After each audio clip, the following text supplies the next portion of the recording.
The last mission. Commander Nora Hayes ran her weathered hand along the corridor wall of the TSV Redemption, feeling the familiar vibrations that had become as much a part of her as her own heartbeat. 23 years serving on the same vessel left an indelible connection between captain and ship. The Redemption wasn't pretty anymore, its hull scarred from countless battles, its systems considered hopelessly obsolete by Fleet Command. Yet it had survived 3 interstellar conflicts and countless skirmishes when newer, shinier vessels have failed. Status report. Hayes called as she entered the bridge, the doors protesting with a hydraulic wheeze. Lieutenant Commander Jackson Chen looked up from his station, dark circles under his eyes betraying the overnight diagnostics he completed himself. Life support at 84% efficiency, propulsion at 91%, weapons systems. He hesitated. Functional. Hayes nodded, settling into her command chair. The synthetic leather cracked beneath her weight. Another repair request denied by command. Through the main view screen, she watched the gleaming new vessels of the Terran Defense Fleet float past, their pristine hulls unmarred by battle, their systems cutting edge and untested in real combat. "They're sending the Invictus to escort us," Science Officer Maya Okafor said, sliding a data tablet across to Hayes. "Admiral Zhao wants to ensure the old rust bucket makes it to the scriptyard without breaking down." Hayes's jaw tightened as she scanned the orders. "What's this about anomalous readings in the Proxima sector?" "Last-minute assignment," Chen replied, expression carefully neutral. "Command wants us to investigate unusual energy signatures near the outer rim before decommissioning." "Busy work," Tactical Officer Victor Ruse scoffed from his station, keeping the relic out of sight during the Centennial Fleet Parade. "Maybe so," Hayes said, rising to her feet, "but it's still a mission, and the Redemption has never failed a mission under my command." She addressed the bridge crew, all veterans who had chosen to remain aboard instead of transferring to newer vessels. "They call us obsolete. They say ships like the Redemption have no place in the modern fleet. But I've seen those advanced ships retreat when situations turn dire.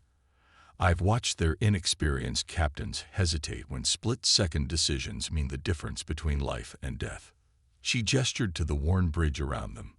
"This ship has survived everything the universe has thrown at us, not because it's the strongest or the fastest, but because of the people who serve on it."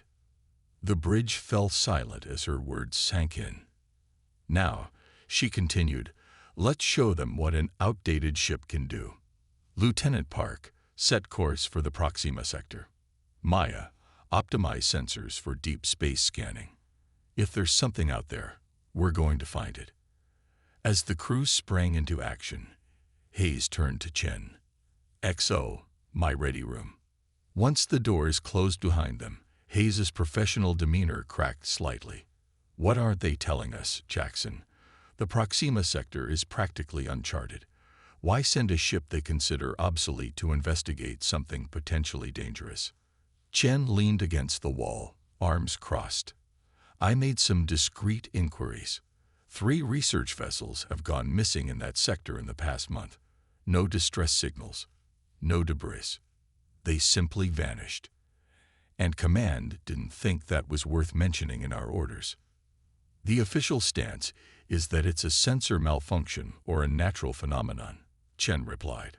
"But I have a contact in intelligence who says they're picking up communications they can't decipher, something completely alien." Hayes moved to the small viewport, watching as the Redemption broke formation with the main fleet, setting course for the edge of known space. "So they're sending us because we're expendable. Or," Chen suggested, "because despite what they say publicly, they know the Redemption can handle itself when things get ugly." "Let's hope it's the latter," Hayes said quietly. "Alert the senior staff. I want everyone briefed on what we might be facing." 3 days later, the Redemption dropped out of hyperspace at the coordinates provided by command. The bridge was silent as the view screen adjusted to show what appeared to be empty space. "Sensors detecting anything, Maya?" Hayes asked. Okafor frowned at her readings. "Nothing yet, Commander, but there's unusual background radiation. Something's not right about this region of space.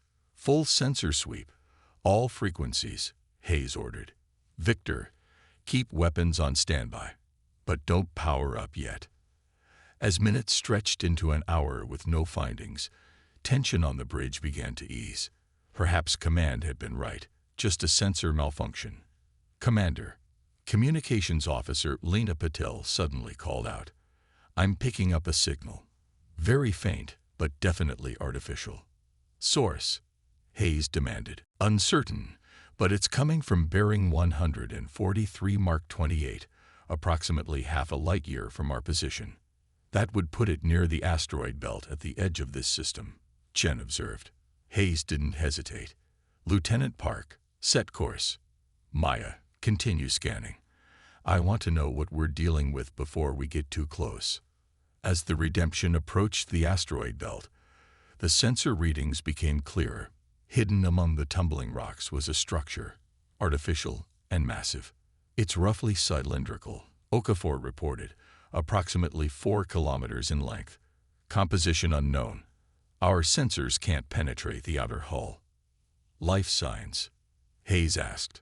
None that I can detect, but that doesn't mean much with these readings. The view screen zoomed in on the structure. It was unlike anything in Turan records, a smooth metallic cylinder with intricate patterns etched across its surface, patterns that seemed to shift and change even as they watched. It's beautiful, Patel whispered. And dangerous, Ruiz added. Commander, I'm detecting energy buildup within the structure. It's preparing to do something. Before Hayes could respond, a blinding light erupted from the cylinder, enveloping the Redemption in a prismatic beam.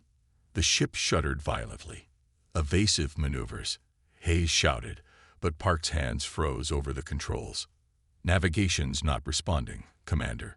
None of the systems are. The view screen flickered, displaying only static before going completely dark. Emergency lighting bathed the bridge in an eerie red glow. Status report, Hayes demanded. All systems offline. Okafor replied frantically, working her console. Wait, we're receiving a transmission. It's coming from inside the ship. The main view screen suddenly flickered back to life, but instead of showing the space outside, it displayed a series of rapidly shifting symbols. It's some kind of data transfer, Okafor said, her voice tense. The ship's computer is accepting it. Shut it down, Hayes ordered. I can't. Whatever this is, it's bypassing all our security protocols. As the crew watched helplessly, the symbols continued to flash across the screen. Then, as suddenly as it had begun, everything stopped. The lights returned to normal, and the view screen once again showed the mysterious cylinder. What just happened? Hayes demanded. Before anyone could answer, proximity alarms blared across the bridge. Multiple contacts. Ruiz shouted. Ships dropping out of hyperspace. Configuration unknown. The view screen shifted to show a dozen sleek vessels emerging from hyperspace, their designs utterly alien, all sharp angles and pulsing with an ominous green energy. They're powering weapons, Ruiz reported. Shields up. Battle stations, Hayes ordered. XO, prepare to send an emergency transmission to command. They need to know what we found. The first volley from the alien vessels struck before the Redemption's shields were fully raised, rocking the ship violently. Shields at 58%, Ruiz called out. Their weapons are cutting through our defenses like they're not even there. Hayes gripped her command chair. Return fire, all batteries. The Redemption's outdated weapons seemed to have minimal effect on the alien vessels, the energy beams barely dimming their shields. Commander, Chen said urgently, at this rate, we won't last 5 minutes. We need to retreat. Another blast rocked the ship, sending sparks cascading from overhead conduits. Hull breach on Deck 4, Okafor reported. Emergency force fields holding but failing. Hayes knew Chen was right. They were outmatched. But retreat meant leaving whatever this alien technology was in potentially hostile hands. Lieutenant Park, prepare to jump to hyperspace, she ordered reluctantly. Plot a course back to. She was interrupted by a strange humming that seemed to emanate from the very bones of the ship. The bridge lighting flickered, then stabilized with a different hue, slightly greener than before. "Commander," Okafor said, her voice filled with disbelief. "Something's happening to our systems. The computer is changing." The symbols they had seen earlier briefly flashed across all consoles, then disappeared, replaced by the normal interface but with subtle differences. "Weapon systems coming online," Ruse reported, sounding confused. "But they're different. Power readings are off the charts." "The alien data transfer," Chen realized. "It modified our systems." Hayes had only seconds to make a decision. "Victor, target the lead vessel and fire." The Redemption's main cannon discharged, but instead of the familiar red beam, a bright green energy pulse erupted, tearing through space and striking the alien ship. To everyone's shock, the vessel's shields collapsed immediately, and the ship itself broke apart. "How?" Ruse gasped. "Whatever that cylinder is," Okafor said, "it just gave us their weapons technology." The remaining alien vessels paused their attack, seemingly reassessing the situation. "They're regrouping," Chen observed. "This is our chance to escape." But Hayes saw another opportunity. "No, this is our chance to find out who they are and what they want. Lena, are we still receiving that signal from the cylinder?" "Yes, Commander. It's stronger now. Can you isolate it? Determine if it's trying to communicate." Before Paddle could respond, the alien vessels resumed their attack with increased ferocity. The Redemption rocked under the concentrated barrage. "Shields failing," Ruiz warned. "Multiple hull breaches, Commander. We need to leave now." Chen insisted. Hayes made her decision. "Lieutenant Park, take us closer to the cylinder." "Commander," Park questioned, uncertain. "Do it. Full impulse."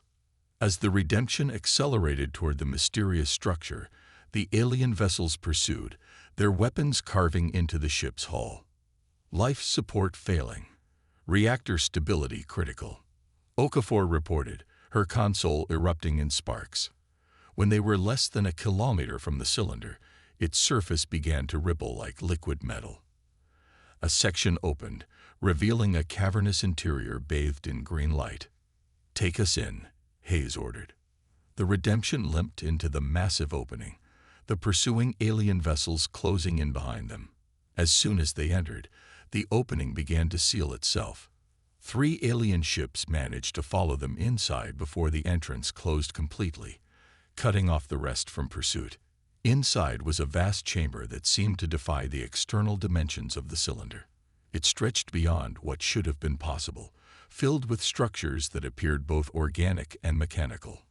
"What is this place?" Chen whispered. Before anyone could respond, the 3 alien vessels that had followed them opened fire again. The Redemption, already critically damaged, could not withstand much more. Suddenly, the entire chamber pulsed with green energy. The alien ships froze in space, caught in some kind of stasis field. The Redemption, too, stopped moving. "We're being scanned," Okafor reported. "Something is accessing our database, our logs, everything." A voice, both in their heads and seemingly from the ship itself, spoke in perfect standard. "Defenders against the Voidborn. Acceptable.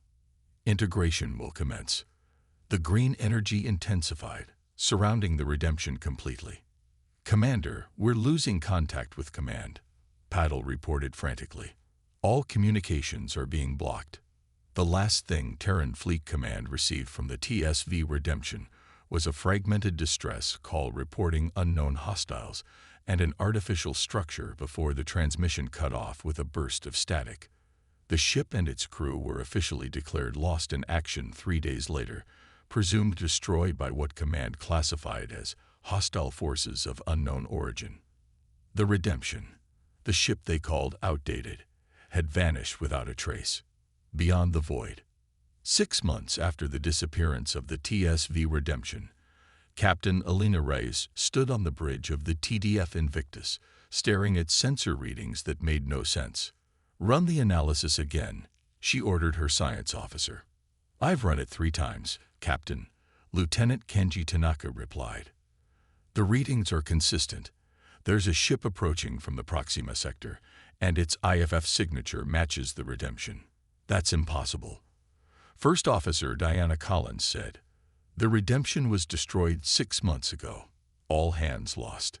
And yet, Rice said, gesturing to the view screen where a vessel was steadily approaching, there it is. But it wasn't quite the Redemption they remembered. The approaching ship maintained the same general silhouette, but its hull now gleamed with an iridescent green-gold material that seemed to flow like liquid metal. Where battle scars had once marked its surface, now intricate patterns pulsed with inner light.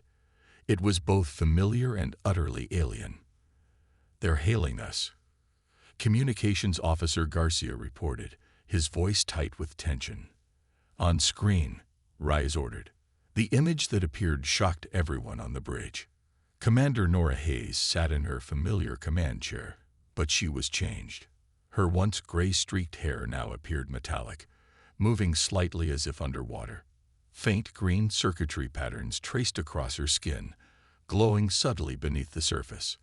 Captain Reyes, Hayes said, her voice carrying strange harmonics. Permission to return to Earth space. Reyes struggled to find her voice. Commander Hayes, you were declared dead. Your ship destroyed. Where have you been for 6 months? A smile touched Hayes's lips. 6 months for you, Captain. For us, it has been considerably longer. You will reverse course immediately. Admiral Zhao's voice cut in as his image appeared on a split screen. The vessel calling itself Redemption will hold position while a quarantine team assesses the situation. Hayes's expression didn't change. With respect, Admiral, there isn't time. They're coming. Who's coming? Rise asked. The Voidborn, Hayes replied. We've been given the means to fight them, but we must prepare Earth's defenses now. This vessel is in violation of at least 16 fleet protocols. Zhao snapped. You will comply with quarantine procedures or what? Admiral. Hayes interrupted, her voice calm but carrying an undercurrent of power that silenced even Zhao. You'll destroy us. With what weapons? Your fleet's technology is insufficient. As if to demonstrate, the Redemption pulsed once with green energy. Throughout the Invictus, systems briefly flickered before restoring. We've just uploaded a fraction of what we've learned, Hayes explained. Your shields are now 300% more effective. Consider it a gesture of good faith. Technicians on the Invictus frantically confirmed what she said was true. Their defensive capabilities had just been dramatically improved within seconds. What happened to you out there? Rise asked quietly. Hayes's expression softened slightly. Evolution, Captain. Necessary evolution. The ancients found us worthy. The ancients. The builders of the repository, the cylinder we discovered. They vanished eons ago, but their knowledge remained, waiting for species with the potential to carry on their legacy and continue their fight. Against these, Voidborn, Zhao asked, his hostility tempered by growing concern. Hayes nodded. They consume worlds, Admiral. Entire civilizations. They've been doing so for millions of years, moving slowly through the galaxy. The ancients fought them to a standstill, but could not defeat them. Now that burden falls to us. Why you? Rise asked. Why the Redemption? Because we were underestimated, Hayes replied with a hint of irony. The repository scanned thousands of vessels from hundreds of species over millennia. Most were too specialized, too perfect in their designated functions. The Redemption was different, adaptable, resilient, flawed but functional, like humanity itself. Hayes leaned forward. The repository doesn't seek perfection, Admiral. It seeks potential. And your crew? Zhao asked. Are they all like you now? We've been changed, yes. Enhanced. The repository altered us to better interface with the technology it provided. We're still human. Admiral, just more. Before Zhao could respond, Alarms blared across both ships. Multiple vessels emerging from hyperspace. Tanaka reported, his voice rising in panic. Configuration matches the hostile ships from the Redemption's final transmission. The view screen shifted to show a massive fleet of angular black vessels emerging into normal space, their hulls absorbing rather than reflecting light, making them appear as voids against the starfield. "The Voidborn Vanguard," Hayes said grimly. "Sooner than we expected." "How many?" Zhao demanded. "I count over 300 vessels," Collins replied, her face pale. "Our entire fleet presence in this sector is 19 ships. The Voidborn tracked us here," Hayes explained. "We've been fighting them across multiple systems, slowing their advance, but they've adapted. Now they've found Earth." "This is Admiral Zhao to all vessels," the Admiral barked. "Battle stations. Defensive Formation Alpha. Civilian evacuation protocols in effect immediately." Hayes watched the organized chaos with approval. "Your ships are brave, Admiral, but outmatched. However, we can even the odds." The Redemption surged forward, positioning itself between Earth and the approaching Armada. Its hull rippled, sections reconfiguring themselves. What had appeared to be decorative patterns now revealed themselves as weapons emplacements. The entire ship seemed to come alive, humming with power that defied conventional understanding. "Commander Chen," Hayes called, and her executive officer appeared beside her, similarly transformed with circuitry patterns beneath his skin. "Begin the defense protocols." Chen nodded, his eyes flashing with green light as he interfaced directly with the ship's systems. "Initiating protective field. Distributing weapon signatures." The Redemption pulsed, and streams of green energy shot out toward each Earth vessel, encasing them briefly before being absorbed into their hulls. "What did you just do to our ships?" Zhao demanded. "Gave them a fighting chance," Hayes replied. "The modifications are temporary, but should hold for this battle. Your weapons can now penetrate their shields. Your defenses can now withstand their attacks, at least for a time." "And we're supposed to trust you?" Zhao asked. Hayes smiled thinly. "Do you have a choice, Admiral?" The first wave of Voidborn ships launched their attack, firing streams of dark energy that seemed to bend light around them. Where they struck Earth vessels with upgraded defenses, the ships held. Where they found weaker targets, ships were torn apart. The battle was joined in earnest, Earth's hastily prepared forces fighting alongside the transformed Redemption against an enemy they barely understood. The Redemption itself was a revelation, moving with impossible grace for its size, its weapons tearing through multiple enemy vessels with each shot. On its bridge, the crew worked in eerie synchronicity, their movements fluid and precise. Hayes herself seemed connected to the battle on a fundamental level, directing the Redemption's attacks with prescient accuracy. "Their flagship is approaching," Chen reported. "It's 3 times the size of the others." The massive Voidborn vessel loomed in the view screen, a dreadnought of impossible proportions, its surface roiling with dark energy. "They're targeting Earth directly," Maya Okafor reported, her transformed eyes analyzing data streams too complex for normal human comprehension. "Energy buildup suggests a planet-killer weapon." Hayes' expression hardened. "Not while we stand.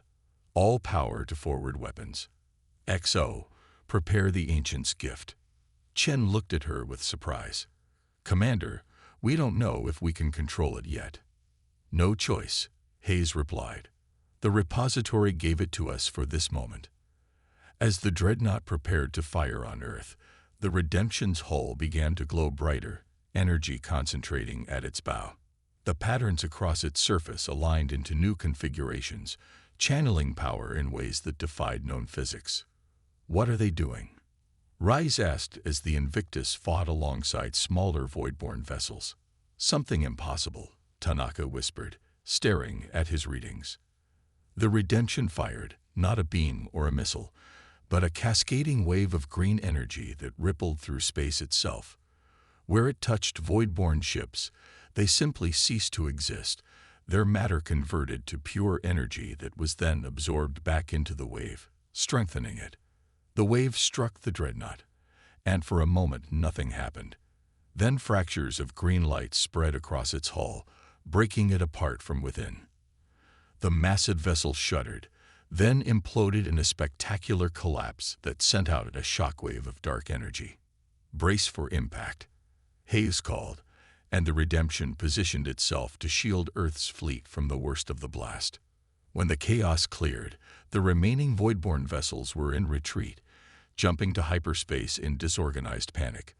The Redemption hung in space, its hull damaged but already beginning to repair itself, the living metal flowing to seal breaches. In the aftermath, as damage reports flooded in and casualty numbers were tallied, Admiral Zhao personally came aboard the Redemption. He found a ship transformed beyond recognition inside, its corridors partly organic, its technology integrated with systems that responded to thought as much as physical interaction. Hayes met him in what had once been the traditional meeting room, but now appeared more like a living chamber, with walls that pulsed gently as if breathing. "You saved Earth," Zhao acknowledged without preamble. "For now," Hayes replied. "The Voidborn will return, in greater numbers. This was only a vanguard, and you're our best defense against them," Zhao stated, not a question, but a realization. Hayes nodded. "The repository chose us, chose humanity. For a reason, Admiral. We're adaptable, resilient. Even in an outdated ship, we fought when others would have surrendered. What do you need from us?" Zhao asked, the question of a military man recognizing a new reality. "Partnership," Hayes replied.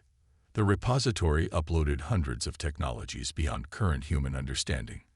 We need your scientists, your engineers, your best minds to help implement them. Earth must be fortified before the main Voidborn fleet arrives. And your crew. What do you need for yourselves?" Hayes smiled, more human in that moment than she had appeared since her return. "We're still human, Admiral. Change, yes, but with the same desires and fears. We need to know our families are safe. We need to know our world will survive. And when this is over, we need to know we'll still have a place in it." Zhao considered this, then extended his hand. "Welcome home, Commander." Hayes took his hand, the circuitry beneath her skin glowing softly. "Thank you, Admiral. But I think you should start calling me Captain again." In the months that followed, Earth underwent a transformation almost as dramatic as the Redemption itself. The knowledge gained from the repository, carefully translated and implemented by Hayes and her crew, allowed for unprecedented advances in defensive technology, energy production, and even medicine. Other ships were sent to find more repositories, guided by star charts provided by Hayes. Some returned transformed as the Redemption had been. Others returned with knowledge alone.